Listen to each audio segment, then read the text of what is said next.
those bottom feeder Lakers. And so before we get started, let me just tell you about our special guest. His name is N'Gai Croal. Currently, he works at Microsoft as its game development editorial director. Before joining Microsoft, he was the founder and CEO of Hit Detection, a game design and marketing consulting company that worked for many of the world's biggest video game publishers. Prior to Hit Detection, N'Gai spent 14 years at Newsweek magazine as a senior writer for technology. He enjoys the NBA basketball and women's tennis. N'Gai currently lives in Charlotte, North Carolina. Also, lastly, N'Gai was listed as one of the top 20 blacks in tech by The Root. Let's welcome him to the show. Thank you, Rod and Don. It's a pleasure to be on here. I saw your debut episode, and you guys are doing it up for the sports fans and the community. So excited that you had me on. It's very excited to be here. Okay, well, we love to have you. We're glad that you took the time to join us today. Yep. Let's talk about the NBA. And there's really only two teams that we're interested in at this point. We're going to talk about the Lakers, all right? AD has been over the course. Now, AD typically is brittle, right? And he's always injured, and there's always an issue. But lately, AD has been balling out. I mean, I have to give it up. I mean, the games. I mean, when he faced Milwaukee and he put on that performance, that gave me, because I consider Giannis the best player. He's not overall the best player, but he's the most dominant now, right? Mm-hmm. Because there, of course, just like any great player, there are things that obviously they can do better, like, all right, does he have a better jump shot, or how is he at the foul line? But Giannis overall, total package is, I think, the most dominant player in the NBA. And AD handled him. He went toe-to-toe, got the W, and he has been playing really, really well. What do you think that the Lakers, after we get away from, because initially it was Russell Westbrook's problem, and it was his reason, it was him, he's the reason why they weren't successful. What do you think about the Lakers? Do you think that they are a playoff team now? Do you think they need to add some pieces? And if they need to add pieces, who would you add that could bring them over the top and make them real contenders? As much as it pains me to say, the Lakers are not a playoff team right now. The West is unexpectedly wide open. It's like opposite day. You got the Pelicans with the best record last time I checked. And you've got the Warriors, barely making the play-in tournament, right? So I expect that some of those things will sort themselves out over the course of the season. But what isn't going to sort itself out is that the Lakers don't have the talent to be a true competitor. And like when I say that, obviously at the top of the ticket with Anthony Davis, especially this edition of Anthony Davis and LeBron James, they can compete with anyone. But the way I think about it is, what's your floor and what's your ceiling and what's your margin for error, right? The Lakers started off the season shooting horribly, like historically horribly. It was painful to watch, but I figured that was going to work itself out over time, and it has. So they raised their floor. Then Westbrook being willing to go to the bench and show out from the bench, that raised their floor some. But they haven't done anything to raise their ceiling other than Anthony Davis. Sort of, I wouldn't even call the AD we're seeing right now bubble AD. Because what we saw there was like AD was already a generational talent, but that was like a transcendent performance in the bubble. What we're seeing now is more of a return to peak New Orleans AD, which is amazing. And the Lakers definitely need that in order to be able to do anything.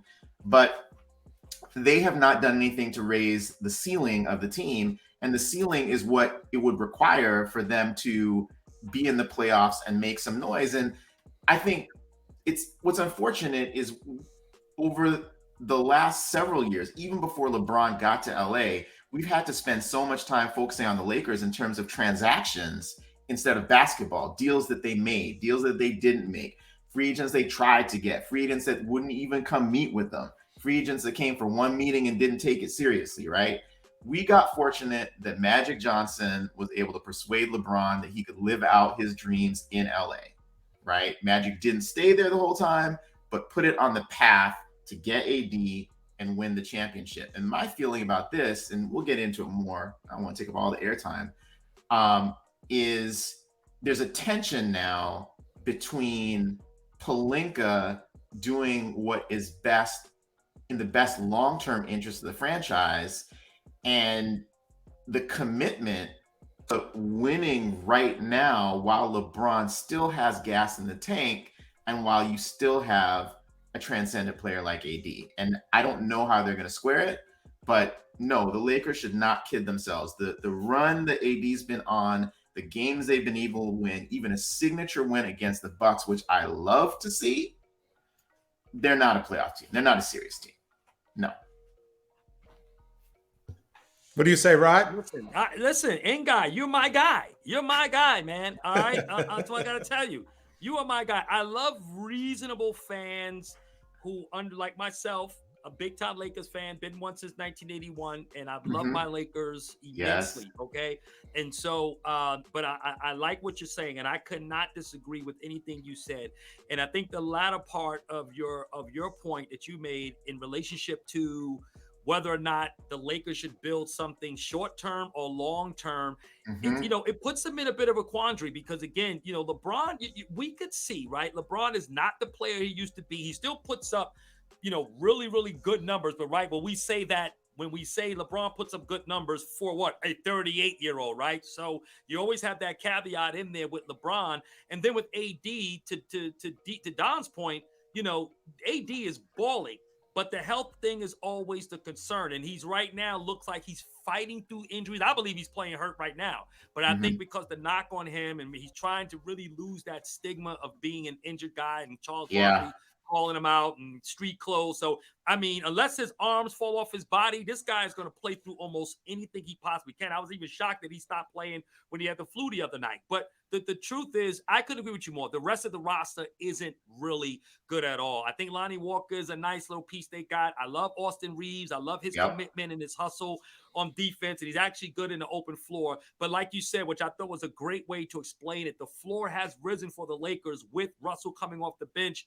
But the truth of the matter is you don't have a high ceiling. The West still is way too competitive, and I don't think this is a playoff team. So the question becomes, do you like the AD you see because that adds more value to possibly a trade if you're going to go long term, or if that does anything for you short term? I read something the other day that the Lakers are not giving up their first round picks for 27 and 29 unless it's for an all-star, right? So they're not giving up anybody unless they can add another all-star player to AD and LeBron. So, and I just don't know if that will happen. I'm not a big fan of Rob Pelinka, but I also have to put some blame on James for the team that's been constructed from the rip. This wasn't a good team. No shooters. The shooting has improved, as you said, but it's still not where it's going to need to be for any type of, forget championship level, but just for a playoff level. And if they get in the play-in, how much are those guys going to do, in a 7-game series? And the defense still just isn't all the way there. So I totally agree with you, man. Yeah, I don't think they're a playoff team. I mean, I think that, so people have criticized LeBron James as a GM, and LeBron's been a pretty good GM, quite frankly. I just think with Russell Westbrook, so if the rumors are true, and I think they're pretty good, is that the Lakers had a deal with the Kings on the table for Buddy Hield. Yep. And then Russ became available, expressed interest, and Bron and AD threw their support behind that. I think that when you've been as good a player as LeBron is and as good a player as AD is, I think they have sometimes an irrational sense of how much they can, an irrational desire, which is not fully irrational. It's rational too, to play with other players who they consider to be on their level, other superstars. and then they think they can take a square peg and make it fit into a round hole. And Right. everyone was saying that Russ was not going to be a great fit, right? Right.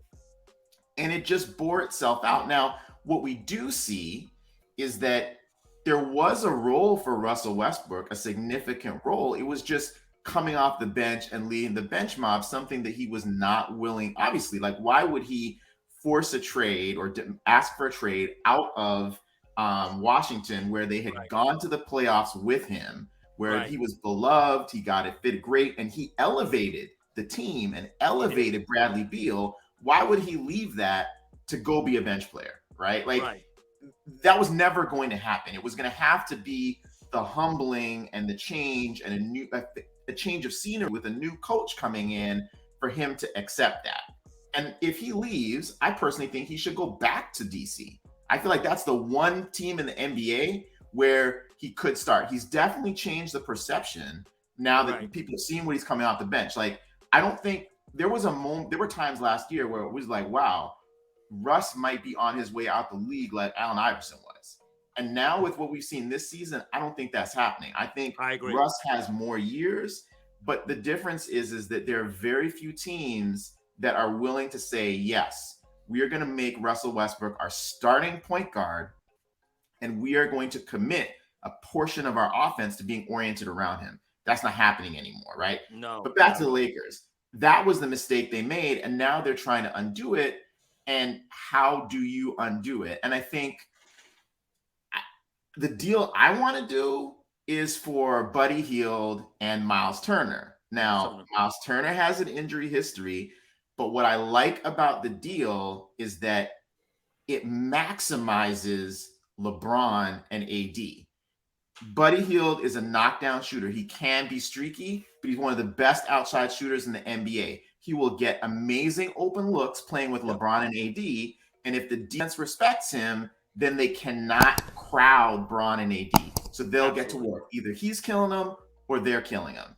And then, even though AD has shown tremendous success playing defensively at the center and can play the 4-5, and this whole thing about AD at the 5, I was having arguments with my sister about this, who's also a huge There's issues with the 5, right? AD at the 5 is what you want on offense. Right. AD is a great defensive center, but where you really want AD, what you saw in the bubble was AD at the 4, where he's roaming. That's what he loves. Defending on the perimeter, either staying in front of guys, preventing them to get to the basket, or lock and trail and come behind for that over the top block, weak side block. That was what was wreaking havoc. And what you can do now, if you get Miles Turner can start at center. Miles Turner, and they can invert it because on offense, Turner can take his man out to the perimeter, knock down threes, and leave the paint open for AD to be operating the post, mobile post center on offense. I feel like that's like 2 + 2 = 10. That's going to raise our floor, raise our ceiling, and put us back in contention. The other trades I'm hearing now, like where I feel like Rob's trying to be too clever by half. I don't think half measures are going to get it done.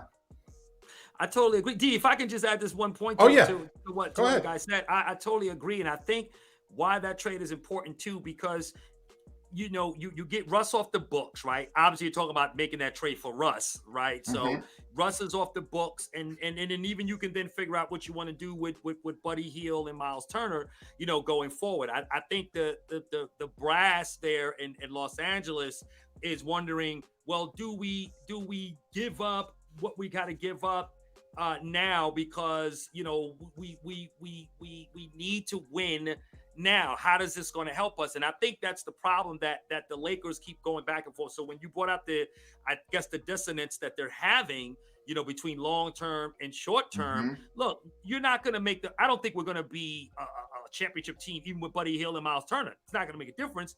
But at least I don't know. I still don't think we would. I think we would definitely. You talk about that ceiling will go up, but it's hard to imagine still with what you got out there in the West. Forget the East. If we get to the finals, then who we need to play, which in my opinion, I've been picking Milwaukee since day one. I still think though that you're still going to have some issues there in relationship, to your bench Right. and then the defense coming up too. So I mean, Miles can play the D. He can play some D, of Mhm. course, but you still got defense. You still got the bench, and you still have, I think, some superior teams in the West. And let's not forget, guys, we could say what we want, see what we want, but the Golden State Warriors, and you said it in guy in the beginning, they right now are a playing team as the season ends today, right? Yeah. But they are going to obviously hit their stride when they got to. This team does not worry about regular season. They're like the LeBron James of his career. LeBron never worried about the regular season. It was always the playoffs, and that's what I think that team obviously is building for. So I think it's going to make them better. The ceiling definitely increases. It goes up. But I still don't think we would win a championship or get to a finals even with those trades. But it's a trade I definitely say we need to make. I like Yeah, this. I mean, it wouldn't guarantee a championship. I feel like what it does is now your four best players, you unlock two of the best players in the NBA to be Correct. the best versions of themselves. You figure out who's that fifth player that you're throwing out with the starting lineup. And with the playoffs, you're shortening your rotations anyway, right? So hopefully True. you're blowing guys out, and that's why you're playing your bench, because it's like it's garbage time. But Correct. if you're not, then Bron's minutes are going to go up anyway. AD's minutes are going to go up anyway. So really, it's just kind of like who can be that sixth man, that seventh man. Are you going more than 8 deep in the playoffs? Kind of not. So then we'd have to look at, like, can Austin Reeves now be properly slotted? Because he's probably coming off the bench in that situation. The fifth starter is probably Lonnie Walker, right? So now you've got players who are starting or who have started coming off the bench. So Reeves is coming off the bench. That slots him properly. Troy Brown is coming off the bench. That slots him properly. Hopefully you get something more out of Thomas Bryant. But I feel like I like Bryant. Yeah, nothing is guaranteed, but I feel like that. But what we're leaving out, I feel like, is, and why I feel more confident about the Lakers' future past this season, is Darvin Ham. You know what I'm saying? I feel like the offense he's put in, the defense he's put in, there are holes and there are leaks, but like there's a logic now to what the Lakers are doing, and him getting Russ to buy in to coming off the bench. And Russ's shot diet had started to change under Vogel. You know what I'm saying? Like, he was doing less mid-range, less three, and more the basket. The thing that's unfortunate is just like Russ's touch around the basket is not that great. We've all seen him get to the cup and not be able to finish, like just leaving points aboard. And then LeBron, like what we're seeing with him, like either he can't or won't. Like, LeBron is ramping up. No, this is something that he's done. LeBron is not going to give you the same effort in game 20 that he's going to give you in round 1 of the playoffs. You know what I'm saying? Like, that's not going to happen. But there are things now, like, where you're seeing specific ways in which he's aging, even more dependent on shooting threes and shooting jumpers than previous seasons. And it was trending in that direction. He doesn't seem to be able to blow by guys in the half court anymore the way he used to. He can bully you, but it's more back down. We saw that with Kobe when he was aging. We saw that with MJ as he was aging. Jordan. But it's really wild to see it with LeBron, because there are many ways in which you can squint and still see the old Bron or prime Bron. But that's, I think, how the greatest players age, is like subtle things come off the table now that they're just not able to do in the same way. And so that's why now we can see why, even AD's first year, LeBron was like, AD's the man. We did whatever. Right. But now you see AD has to be the man for that team. It's not, because in the championship season, the way I think about it is LeBron was both the Lakers' most consistent player and the player with the highest actual ceiling, right? Right. Why did they win a championship? Because for the vast majority of the playoffs, AD was out of his mind on both ends of the court.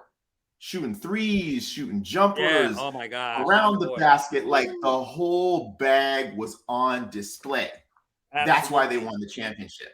Yeah. But right now, LeBron can no longer, a Lakers team where LeBron is the highest actual ceiling on the team cannot win. It has to be AD. And it's not about deferring, Yeah. right? No. It's about AD's got to be that dude. He's got to Has be to the be. one creating the advantage. And LeBron, Point Braun, can orchestrate everything around it, but he just Still a literally great cannot facilitator. put Yeah. a championship team on his back like that anymore. He's not No, that you dude now. And Don, did you hear, N'Gai and I talking, and you notice words that we've been using, like championship, this is what championship discussions sound like, so Yes. I know it might be a little difficult for you to My digest sound was the off. word. You Was your guys said sound something? off? Oh, My yeah. sound was off. I saw you guys' mouths moving, and then when both of your lips were closed, I turned it back on. What were you saying? Oh, you're talking about championships. Okay, got it. Listen, What's up? that's why the floor is yours. You guys can talk about, what you're hoping to, come of this. I don't blame Jeannie Buss for not being willing to give and mortgage her future away for LeBron, because you know what? They could have had DeMar DeRozan, right? He wanted to come to the team. Yep. LeBron vetoed that or used his power and said, no, we want Russ. Because to N'Gai's point, part of that kind of, I think it was the Russ pick was ego based, right? Because LeBron, nobody else wanted to play with Russ, right? So LeBron wanted to feel like I'm good enough, AD's good enough that we can just put anybody in and it's going to work. Because remember, KD didn't want to play with him anymore, right? What's his name didn't even return his phone call. He called and AD, not AD. He called Kawhi Leonard. Kawhi Leonard didn't even return his call. Didn't have the decency to say, nah, I'm not going to go. And then gets Paul George. Paul George slides with him. So nobody wanted to play with, Westbrook, because there is obviously a decline to his game. And because everybody was kind of, mesmerized by the triple double, but Russ he's a stat first kind of player. He's not really, if you think about it, although he averaged a triple double for all those consecutive years, he didn't really make a team better. Like, in my opinion, he didn't make a team better because he got to the point. What'd you say? He made the Wizards better, though. Well, he made the Wizards better, but I think that was more of, I don't think it was solely because of him. I think his scoring, because he's always going to actually put in effort from an effort standpoint. He's not gonna cheat you, right? He's going to always put forth the effort. He's pretty much an Iron Man, other than an injury here or there. So for the most part, he's going to be a body. He's going to be willing to push the ball. Now, I think as it pertains to a championship team, because Russ can be your best player on a terrible team, right? You can make the playoffs, but not really. If it's ultimately, it's about championships, right? How deep you can go into the playoffs. So on a lesser team, of course, he's not garbage. He's going to shine because, number one, his usage, how much the ball is in his hands, is going to be far exceed anyone else. But can you play with other superstars? Can you, make the most of what your position is and master it, very similar to Chris Bosh, right? Because before that big three in Miami formed, right, Chris Bosh was a all-star that was used to the ball being in his hands all the time. When you get aligned with, drama-filled LeBron, because I like LeBron, but there's a certain amount of drama that comes with it. When you attach yourself or align with LeBron, everybody knows for the most part you're going to have to defer. Whatever your usual usage, it's going to change. And now you get with another superstar in AD. The fact is that I'm glad Darvin Ham was able to convince him and persuade him to, play ball, quote unquote. And it was better suited for him to come off the bench because, you know what? The ball's in your hands more. You're in charge of the second team. And there would be times where you would be on the floor with LeBron and AD, but for the most part, you're going to run that team. So it gives him a false sense that, yeah, I'm still the man, although it's second team. Yeah, I'm still the man. So I think that is very smart for Darvin Ham and strategic to make someone feel comfortable in a reduced role, because he's not a starter anymore. And he can be a starter on other teams, as you guys mentioned. He can go to another team and kind of be the man in a sense. But with LeBron and AD, clearly it's not a good fit. They're making the most of it. And, you know, to their credit, they're starting to come into form.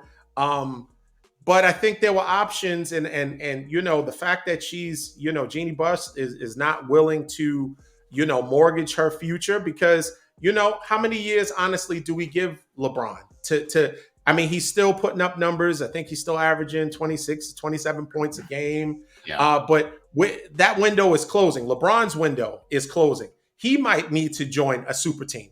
Everybody used to want to join LeBron, and he would be the you know, the big spoon in a super team. But now he may need to join another super team where he is more of like a Joe Johnson, right? Mm-hmm. Joe Johnson joined the team, and he was a great player. But once he had to start reducing his role and saying, hey, listen, I'll be the second scoring option. I don't want to no longer want to be the man on the team that requires the ball right now. I mean, that's pretty much now. Well, AD is doing that, but AD is only doing that now. No, I'm saying LeBron. Yeah, he joined. AD joined, but I don't think fully that AD was ready for that mantle. We've seen it in a small sample size, in my opinion. The bubble, yes, they were both kind of were all, you know. Yeah, AD was ready to be 1B to LeBron's 1A. That's what he was ready for in the first season. Right. Now he's understanding that he might actually, it's probably healthy LeBron, it should be 1A is AD, 1B is LeBron. But it may be, honestly, AD is undisputed 1 and Bron is 2. You know what I'm saying? Like, it's just that shift is, if it's not this season, it's going to be next season. Because, like, little pieces will come off of LeBron's game. Injuries are part of the game, and it's going to take more time to recover. It's like, these are the things, even for someone who is like damn near a mutant, you know, saying like LeBron, like an alien, you know, father time, as they say, is undefeated. Just look at the commercials, right? But Don, I got a question for you, man. I mean, you know that one of the pieces LeBron wanted was Brooklyn's own Kyrie Irving. It will not happen. What's your take on that? Should the Lakers make that move to get Kyrie? Should the Nets give him up? For Russ? No way. They would have. I mean, what do they have? I know everybody was saying, you know, when Kyrie's future with the Nets were just up in smoke, and we weren't really sure if the team was going to cut him or what, if he was going to even return back to the Nets. That, oh, you know, the Lakers definitely want him. For who? That's the problem. You guys have no pieces. Now, if you want to give us those first round draft picks, yeah, possibly. And I mean, I don't know. We would have to get a third team involved because we need something back. But I don't see, definitely I know KD doesn't want to play with Russ anymore. So that there ends it right there. That trade or that possible trade goes up in smoke because nobody really wants to play with Russ. He's a good person to have on your team, right? He's a good person to have on your team because you know the work is there. He's going to put forth the effort. But if you're looking to win, he's not. I joke and I talk to one of my boys, and I'm like, there are certain NBA players that will their personality, their ego will not allow them to be champions.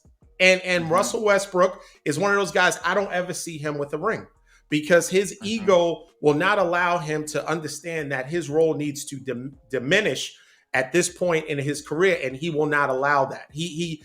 And I'm saying he's coming off the bench, but I'm saying big picture, he's not going to. Yeah, but he's considered the third best player on that team, right? would he be okay being the fourth or fifth best player, Well, I don't think he would ever them be winning the that chip? far down the pecking order, though. Well, I mean, why look, I not? think, Exactly. no, He I wouldn't be think the on the would be Nets. He third. wouldn't be he'd be the third best. I mean, arguably he'd be the second best player, right? Because Simmons is kind of in and out of the lineup, right? On pure current talent, like Simmons is a flawed player. Like Russ deserves his flowers. Russ should be a first ballot Hall of Famer. Absolutely. But like you both said, like Russ doesn't play championship basketball except in very specific circumstances, and like not really any longer, right? Like it was kind of like remember the Rockets had to basically take Harden off the ball and trade away Capella to go super small ball in order to reshape the offense for it to make sense for Russ. Like that's what they had to do. And the thing is like, right, that's crazy because James Harden does everything better than Russ. Yeah. Like everything. And I'm not a Harden fan, but literally everything. He's a better shooter. He's a better passer. He's brought more touch around the basket. He's got a deeper bag. You could argue that Russ is capable of more on defense, but Russ was not getting max defensive effort. You know what I'm saying? He's inconsistent. He's a ball watcher, like all of these things, right? So the fact that the Rockets, in order to make the trade work, D'Antoni was contorting all these things. And like people got hyped when they took game one off the Lakers in the playoffs, right? And then what the Lakers do, they put Anthony Davis on him and it was a wrap. You know what I'm saying? It was done. And so it's just kind of like, that's the issue with Russ. So to me, if the Nets are trading for Russ, they're not trading for Russ. They're trading to get rid of Kyrie and get some assets in return and clear cap space and try to do something else. But honestly, the Nets should rebuild. Like they need to get off of Kevin Durant. They need to it's not happening. It's not happening. They need to blow that bad boy up. You fell right into the fireplace behind you, man. We enjoyed you come. Let me tell you something. Teams. All right. So currently, and me and Rod had this conversation. We were talking about the Nets. We started off very slow. Ben Simmons was still nursing an injury. He was kind of slow to get back on. And then once he started playing, he was still kind of timid and scared to shoot. And I told Rod, listen, if Ben Simmons gets to the point where he averages 12 points a game, because we know as far as facilitating, top notch. Rebounding, top notch. He can, if he wants to average a double-double, he can, right? It's all about effort. It's all about effort. So he had to work his way back he had to get his conditioning up, right?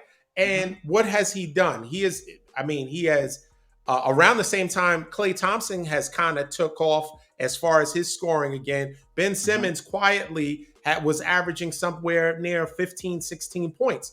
Now, my thing is that you have to give a team time. We dealt with a tremendous amount of adversity. We had the whole Kyrie situation. We had Ime's coming. Now he's not coming. We had all of that. We had KD demanding a trade. We had a coach who was over his skis, right? Because Steve Nash should have never had the job, right? So we had all of that working, and it took time, slowly but surely, right? Because it's 82-game season, right? So I felt very confident then, and I feel confident now that we are going to make noise in the East. And I think they're talking about getting the forward out of Atlanta. If we get him now, I don't know if they're going to trade Ben Simmons for him, but if we get him, another scorer, because what we lack is not scoring. We lack size. That's our biggest thing. That's why I personally don't know why they haven't reached out to Dwight Howard. Why is he in Taiwan shooting 12 3-pointers a game? Saw Dwight last year. Dwight is washed, man. I mean, he wasn't washed in LA, but he's washed now. Yeah, now he is. His line's good. He played good in Philly. Basketball. was with the Lakers in the bubble. That was he didn't play decent with Philly last year. He played decent with Philly, but the wheels come off him too. We got six. He has 6 fouls, doesn't he?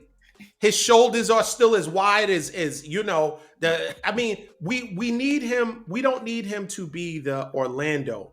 Right.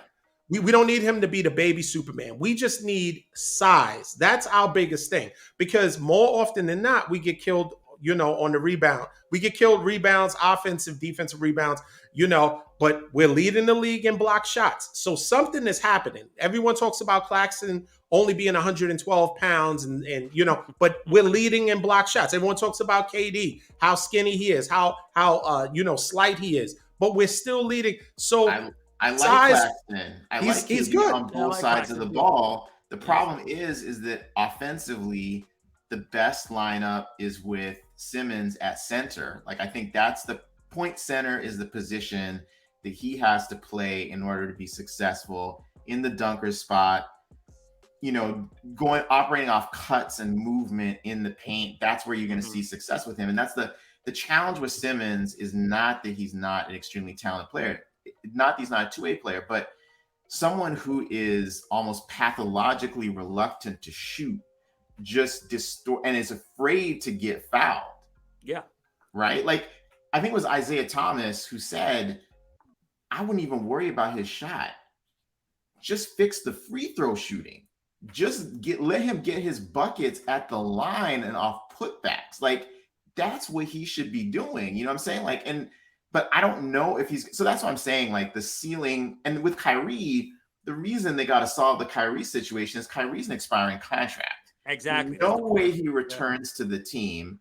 And most NBA teams are unwilling to do sign and trades because it hard caps the receiving team. So who's going to do a sign and trade for someone as toxic as Kyrie? Like, it's not happening. So there's the Nets are at a real risk of losing Kyrie for nothing. And that's going to hurt. That is spoken like 2 Laker fans. I expect you guys to try to back us in a corner and say, well, just give Kyrie, give Kyrie for Westbrook and a bag of beans. We're not doing that. Lose him. Lose him. Who are you guys gonna? If you want to give those first round picks, we'll entertain that. You can have one first round pick. We're not giving you both. Come on, man. Yeah, I mean, Kyrie, one, not 2. Why wouldn't we get 2? We deserve 2. Kyrie is immensely talented, and I mean, and he has chemistry with LeBron. Imagine him, AD, and LeBron on the same team. No, that isn't hot, but imagine there's another pandemic that Kyrie don't want to get vaxxed or masked for. You know what I'm saying? We might lose Kyrie just on that. So that's the pick that we're keeping. That's the next pandemic tax. Yeah, we wouldn't trade that. You got to hang on to that. On Kyrie. So quick question. You guys are playing the 76ers tonight, right? And Embiid, I don't think he has. I don't know if Embiid is having any gut issues tonight. So I think he's playing. Yeah, he's playing. Who are you? Do you like your chances? I know LeBron and Anthony Davis are probable, so they're most likely they're trending to play, right? Yep. Do you think James Harden was out with an injury? I think this will be his second game back. He looked a little rusty. I think it was 4-19 their first game back, and they lost. So you got Harden back, you got Embiid, versus your big 2, quote unquote, big 2.5. Do you like your chances tonight? What do you think? Do you have a score? Do you think you guys can pull it off, or do you think it's just too much to ask? It's early enough in the season, like we can pull it off. I mean, like, look, again, the Lakers are too erratic for me to say like they're definitely going to win. I want to see what AD coming off of this run, albeit missing a couple games because of flu, can do with Embiid. Like, I want to see that. Like, I just gained. Y'all seen the supercut that someone put together? So first, someone did, like, years ago, they did a supercut of Jordan doing moves and then Kobe doing the same moves. And then someone updated it with, so it's MJ, Kobe, and Embiid.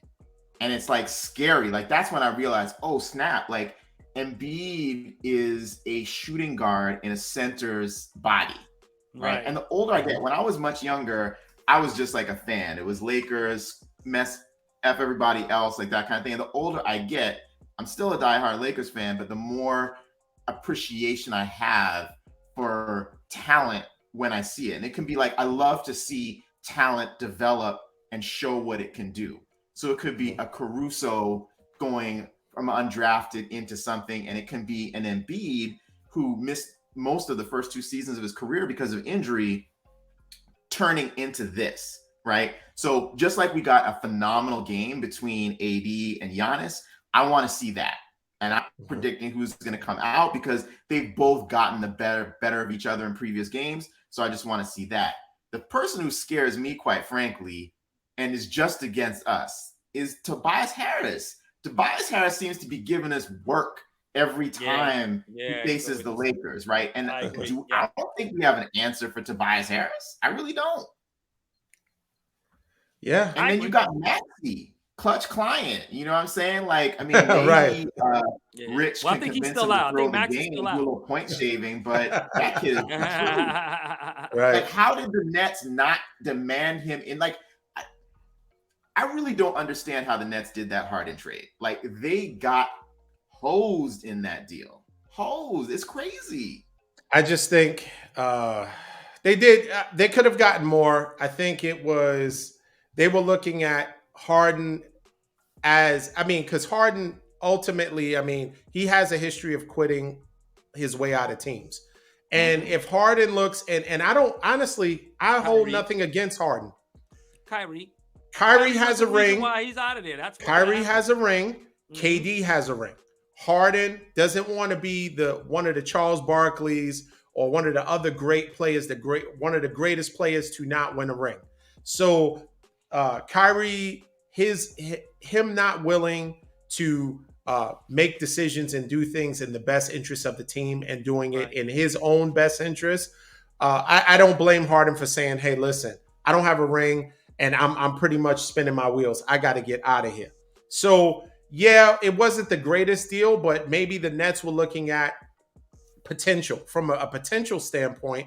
If Ben Simmons was doing the same thing. Maybe he was playing possum with the 76ers. And as soon as he got to the Nets, we were going to see the Ben Simmons of old, the two-way player that's an all-star. You know, we would have saw that. But Ben Simmons had back issues, and, you know, he had some legitimate, mental health issues that he had to overcome. So time will tell if it is a terrible deal, but I'll say this, say what you want about where you think the Nets will go in the playoffs. One team I do not fear the 76ers whatsoever. So if we have to face them in the playoffs, I have no problem with that. The two teams, and the only two teams that are of a major concern, Miami's not even a concern. Major concern, obviously, are the Celtics and, of course, Milwaukee. The other teams, I think we, in a 7-game series, I like our chances. Yeah, I agree. So it depends, once again, it all depends on matchups, right? Just like we were talking about in NFL. Some teams have a certain team's number. The other team, has difficulty. I think, and let's not forget, KD almost beat the Bucks. And I know almost doesn't count. Brandy says almost doesn't count. Almost doesn't count. Got it. But and I don't know why your eyes are closed. But KD, I'm saying Rod is completely. He needed shorter feet. Is that what that's what he needed? I'm just saying he is an inch over the line, and that we would have a different discussion. And this is playing with James Harden, who's hamstrings. You wouldn't have won that series. You still would have lost. You would have won the game, but not that series. How do you figure that? We would have won. How? What was refresh my memory on that, guys. What was the record at that time in that series? Before that? I don't recall. I think that was on the line. Wasn't that the last game? Was that the last game? Was that a game 7? But that series that might have been. I think that was game 6. I think that was game 6. But I think we had a 3-2 lead. I think that's what it was. Yeah, like even with injured Harden, the Nets were carving up the Bucks, and like people forget, and I was surprised that Giannis didn't get like a technical or flagrant for it. How did Kyrie get hurt?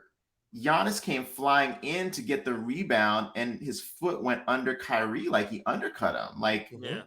if Kyrie had not gone out in that series, you know what I'm saying? It's like, again, it was not a N'Gai, dirty don't give play. this It guy wasn't no intentional. It's ammunition. like, Please don't give this guy any ammunition. No, but I'm saying we gotta were be fair with it.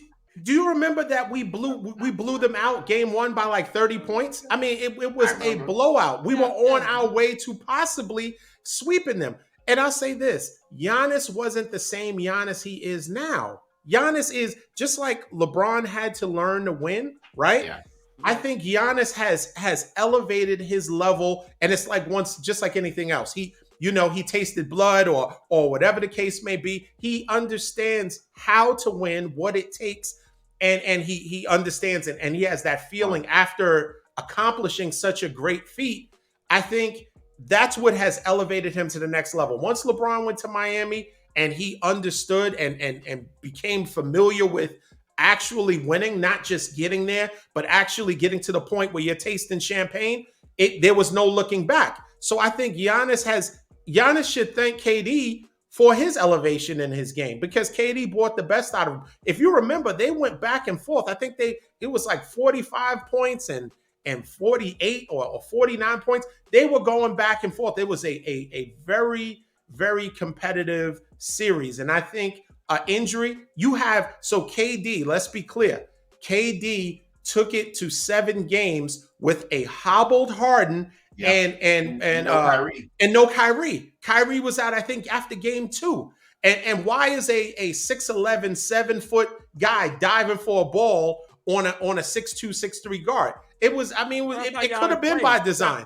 No, it could have been to take him out. I like N'Gai's take on that. That's not Giannis. You just gave Giannis a lot of platitudes about 4 weeks ago of how nice and he is a nice guy and how pleasant this guy is. He wouldn't hurt a butterfly, right? Well, I never said that. I'm saying when of course I got to embellish your whole description of Giannis, but now all of a sudden he's an assassin. He's the I'm just saying. He's Listen, actually of the Bucks. Right? Exactly. On, man. I love the Warriors, but Kawhi was about to put that Warriors team in the dirt. Of course. Yeah. Of course he was. Yep. Of course he was. They had a ridiculous lead, and then Zaza put his 29-foot size shoe under him, and that was it. And I think I don't remember, and maybe you guys know, I don't remember Kawhi having that many injuries before that. Was that the actual injury that kind of started his cycle of injuries? That's a good question. Because I don't remember him being out. I mean, I don't remember it. So I'm wondering if that was a result, and then that became some type of issue that is going to be lingering for the rest of his career, because clearly he's not 100%. And I mean, Kawhi when playing is obviously a dominant player. I think you're right about the time, but look, it's the curse of Donald Stern, right? Like, Donald Stern will never know peace because he denied the trade that would have sent CP3 to play with Kobe, as he rightly was supposed to. And since then, you see what happened to Kawhi. You see what happened to CP3. Like, nothing good can happen for them until the Lakers wasn't CP3? are done I think he was right with but wasn't he with the Pelicans at the time? I thought he was with the Hornets. He was with the Pelicans. He was with the Pelicans, right. the Hornets, whatever they were calling themselves at the time. Sterling from the Clippers wouldn't let him go? No, that wasn't it. It was he was in the team was being run by the NBA. By the NBA, right. They were between owners. Stern. Right. And basically Stern felt that the deal was not, even though the acting GM had said, hey, we're doing this deal, the league had to sign off on it, not in its league capacity, but in its oversight of the franchise capacity. Yeah, I recall. And in Stern's opinion, it was not the best deal for that team, even though It kind of was. I'm like, come on now. Like, can you imagine CP3 and Kobe together? We were But denied, man. would that team be as appealing selling wise for a new owner to buy the team without a superstar? Because at the Uh, time, I think it was CP3 and they had what's the other guy that's I forget his David name. He's West. like David West. David West, right? Yeah. Yeah. Those were the stars on the team. So I think from a standpoint of making the team the most marketable, I think that Mhm. was, I respect that. I respect that he did that. I mean, the Lakers, that's the problem. The Lakers always get what they want. See, now the truth They comes out. always get what they Did you see want, that? Did you and see? there is an First, expectation. There is a it was sense business of reason. entitlement. There is a sense of Right. entitlement See what that I deal with every week here, N'Gai? I tell you. all deals should be Right, rubber right. stamped, regardless if it is good for See the what I league deal or with? not. See what I And deal with? It's what So- they call Lakers exceptionalism, right? And the way I think about it, I was talking to a friend about it last, and I said to him, I said, the Lakers, by virtue of being in LA, making a lot of money from their on-court stuff and all that, they've got like I think it was like a 10-year, $300 million or $600 million deal for their local cable rights. Like, it's huge money. And so what the Lakers are willing to do is they're willing to pay a premium for guaranteed talent. See, like when you draft a player, even whoever the number one pick is, like there's no guarantee that Luka was going to be Luka. There's no guarantee that draft Luka was going to be Luka. There's no guarantee that draft Kyrie was going to be, like, you don't know for sure, right? And so, and the Lakers in the seasons where they're good, not a lot of the 2010s, they're not going to have high draft picks, right? And so that's part of the reason why they're willing to trade them. So the way the Lakers look at it is you can develop that player. You can turn them into a superstar, and then we'll wait to see which of them become superstars. And the ones we like the best, we're going to pursue them, right? And that's an expensive thing to do. Whereas, like, you look at OKC and what they're doing, they're a small market. So they don't have the ability to, free agents are not beating down the door to go to Oklahoma City. Like, that's not happening, right? So what they have to do is and they understood that their GM understood, as other GMs have come to understand, that it's better to, you either want to be really bad or really good. The worst place to be is in the middle, because you're not going to win championships and you're not going to get transcendent talent, right? So be really bad, stack up a bunch of picks and players, figure out which ones, and basically only start to be good when you've identified who your stars are going to be and how you're going to build around them, right? So I think they were going to maybe start going for it in Oklahoma City this season, but then the kid got hurt, Chet Holmgren. And so basically it's going to be another wasted season. I feel for Shaq Alexander, but that kid can ball. Maybe next season they'll be ready to go for it, right? Yeah. And in the meantime, you keep your cap as low as possible, and you keep cap space open so that you can take other people's overpaid relative to their worth contracts in exchange for first round picks. Like, do you remember the transaction they did when they sent Schroeder to LA for Danny Green? So they got a pick from the Lakers to take Danny Green, and then they got a pick from the Sixers to send Danny Green. That's like Casablanca, right. You know what I'm saying? Like, it's like, I can't believe what's going on in this casino. Right. You know what I'm saying? Like, right. So, but you got to respect the game. The game is the game, and you have to play the cards that you're dealt. And so for the Lakers, what they like is pre-agency. They like these guys the year before the last year of their contract, like AD was, and basically being like, yeah, I'm not going to resign. I want to go play in LA. And that's why I feel for the Pelicans. Like, there was too much, as good as the Pelicans have been this season. I like Willie Green. I like the kids. I think he's doing a good job. It's basically the Lakers West. They jacked our talent for AD. Yeah, they did. We got the title. But there's too much noise about Zion and his camp not really wanting to be in New Orleans, wanting to be in a bigger market. I think people need to pay attention to Zion's pre-agency year. I think Luka is another prime pre-agency candidate Definitely do because too. Yep. look at what's around him. You've got some credible pieces, but their cap management has been horrendous. And they've done other good things like, Kidd has been really good as a coach, but how did they not resign? How did they not sign Brunson? You've got a dude who can start next to Luka, who can come off the bench, who can get his own shot, who can run. Like Luka is a hard player to play with because he's so ball dominant. He's very ball Not dominant. easy to play with him, but he's worth it because of how good he is. You had the perfect guy to play next to him, and you let him go for nothing because you didn't want to do an in-seat. Like, that's just crazy. So But I'm looking at this, I cannot trust that front office. But can Luka, the way his style of play, Luka is going to have to kind of change his style of play because it's not sustainable. His usage is not sustainable to winning championships. I mean, even great players that are used to having the ball all the time, one can't beat five, regardless. Right. So you're going to have to depend on players, to make the shots. Also, it preserves you, right? If you have the ball in your hands and you have to make the play, you're rebounding, you're taking unnecessary hits going to the hole.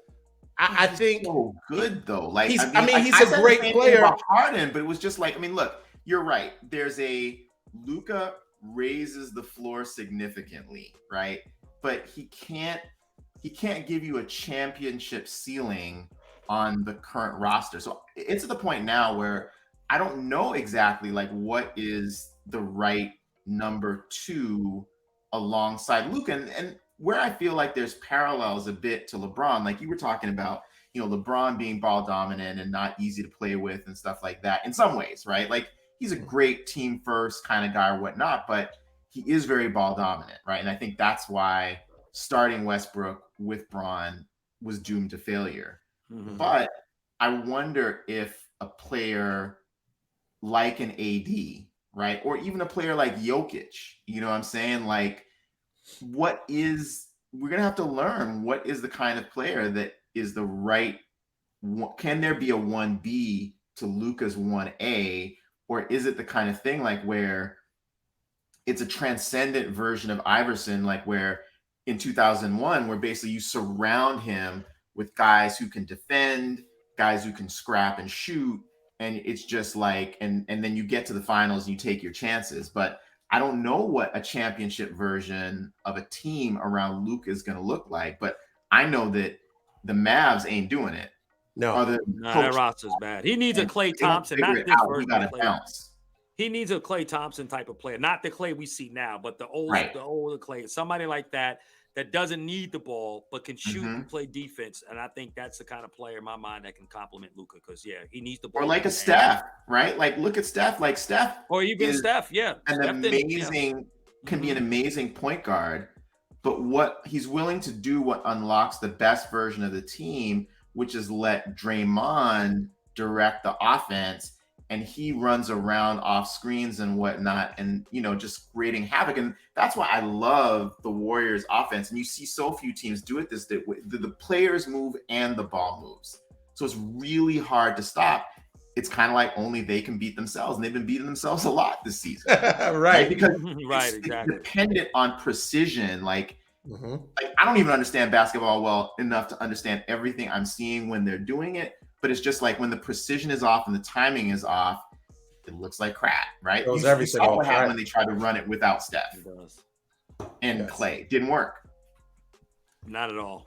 So listen, real quick, we are going to wrap up, but quick question. Let's get your NBA Finals picks now so we can hold you to the carpet 50, 60 games in advance. But who do you like in the finals? Who do you like ultimately representing East, West, and then the final winner?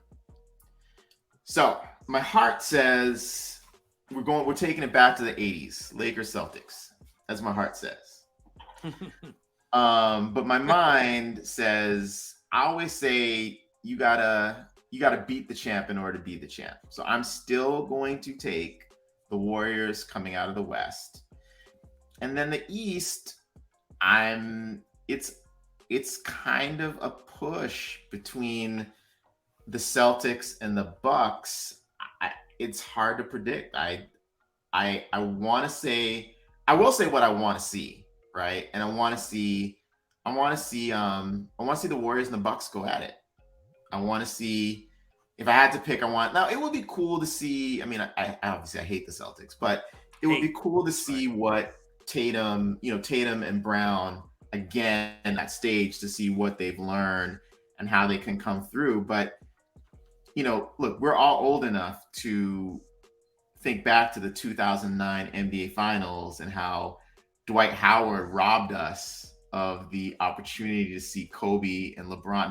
Nike had the puppets. The puppets were there, man. The puppets wanted it. We all wanted it. Yeah. And it didn't happen. So Yeah. I feel like to see Giannis and Steph go toe to toe, I feel like and it's just going to be another story in the ballad of the NBA. Like the Warriors got the best of Bron more, but that 2016 championship is still going to mean so much because he brought a title to Cleveland and they beat the best regular season team in history in 7 games after being down 1-3. Like